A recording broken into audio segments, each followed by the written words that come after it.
For this problem, we're going to look at number 12. Number 12, they got a person doing push-ups, and they give us his total weight is given to us. It's 584 newtons, and the weight is being countered by two forces acting on his foot and his arms from the ground. They're pushing up. And the problem wants us to find the normal force exerted by the floor on each hand and on each foot.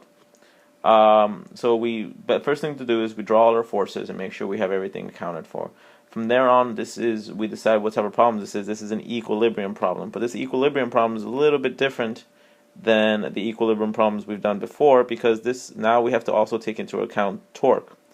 A true equilibrium problem is one where the net force in the x is 0, the net force in the y is 0, and the net torque is 0.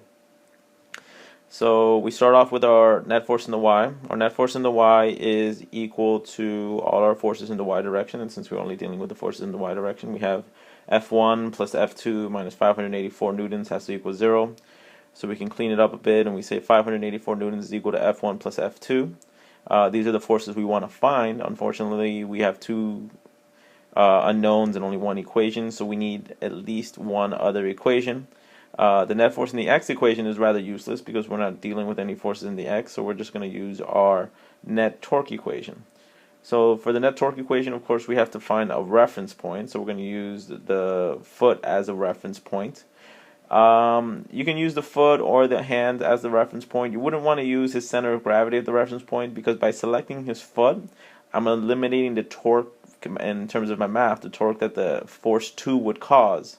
If I put in the center of gravity, I'm eliminating the only force I know, and I wouldn't want to do that. So if we use that as a reference point, we plug in F2 times 0 plus negative, because it's going to make it the weight is going to make the body move clockwise, 584 times 0.840 plus F1, which is 0.84 plus 0.41 meters away from his feet.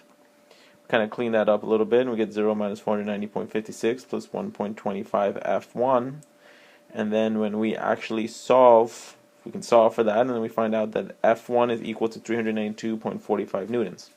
Now we can go back and solve everything again except picking his arms as a reference point and trying to find the F2, but that would be much more complicated. We can just use our net force in the y equation that we have. Now that we know F1, we can find out F2, and we just plug that in there for F1, and we calculate the force of F2, which would have been 191.55 newtons.